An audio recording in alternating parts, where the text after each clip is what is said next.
Oke, saudara Mas Surono, saya juga mau utang. tanya tentang kiat-kiat. Saya tuh pernah membaca Quran, tapi sering pernah hafal, tapi kok bisa hilang, terus susah lagi tuh. Bagaimana cara untuk mengatasinya? Karena hafalanku hilang nih loh. Caranya bisa sampai.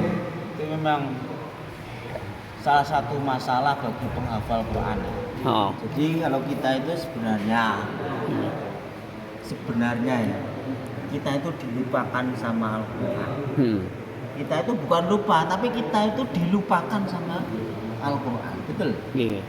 Maka di saat kamu dilupakan oleh Al-Quran, kamu ambil sikap. Kamu ingin kembali kepada Al-Quran atau kamu ingin dilupakan selamanya oleh Al-Quran. Kita tuh bukan malaikat itu. Jadi nasihat Ustadz saya yang kedua itu, kamu dilupakan sama Al-Quran nggak apa-apa.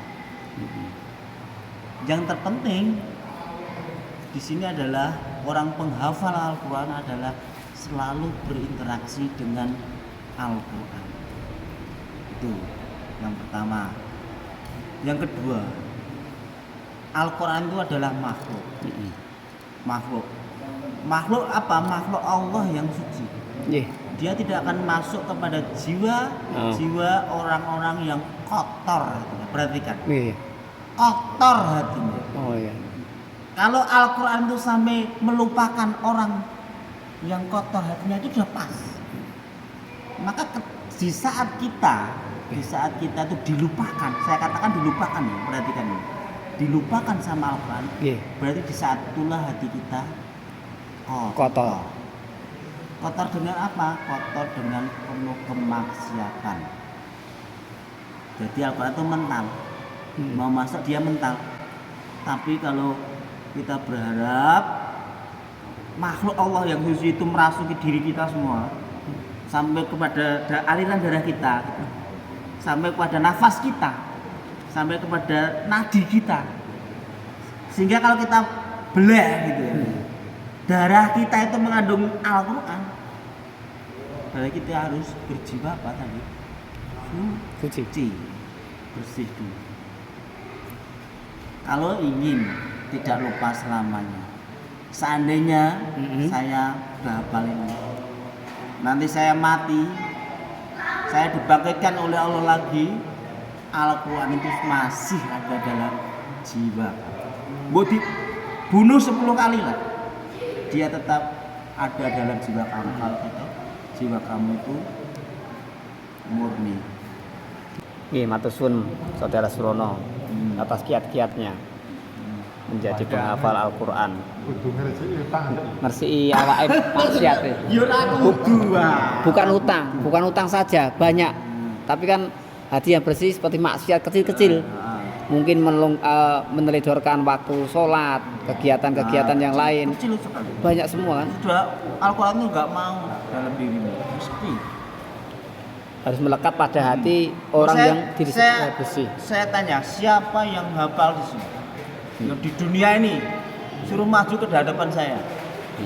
Saya ambil satu mushaf. Saya tahu ayat-ayat yang sulit dia apa. Saya teskan, kalau dia tidak pernah merujuk, dia akan lupa.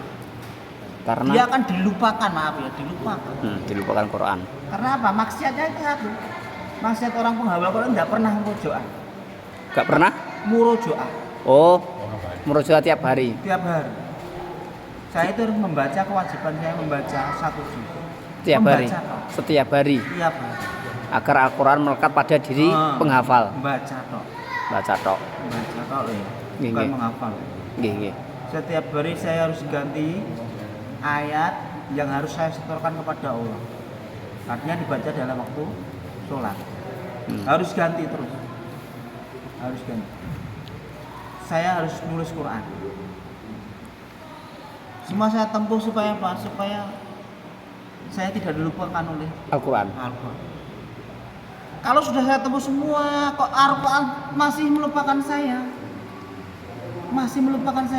saya lebih serius lagi. Allah akan memberikan satu ilmunya kepada kita, jalan yang lain. Berarti Al-Quran itu bisa dihafal oleh seseorang itu dikarenakan Al-Quran itu mencintai seseorang tersebut. Iya. Karena hatinya yang bersih. Iya. Kalaupun hatinya tidak bersih berarti Al-Quran tidak mau mendekati Tidak mau. makhluk yang kotor, banyak maksiatnya. Betul. Tidak sembarang orang mau. Nggih. Saya katakan mau. Ini baru mau kok. Mau mendekati. Mau menghafalkan. Nggih. Tidak semua orang mau tok. Karena Al-Quran itu mempunyai ruh Hanya itu. makhluk Allah. Seperti hujan, seperti batu, seperti tanaman. Oh ya, oke. Oke, Saudara Surong, terima kasih atas kiat-kiatnya untuk menjadi penghafal dan Seperti mau dulu. insya Allah Nah. keinginan ada terus aku.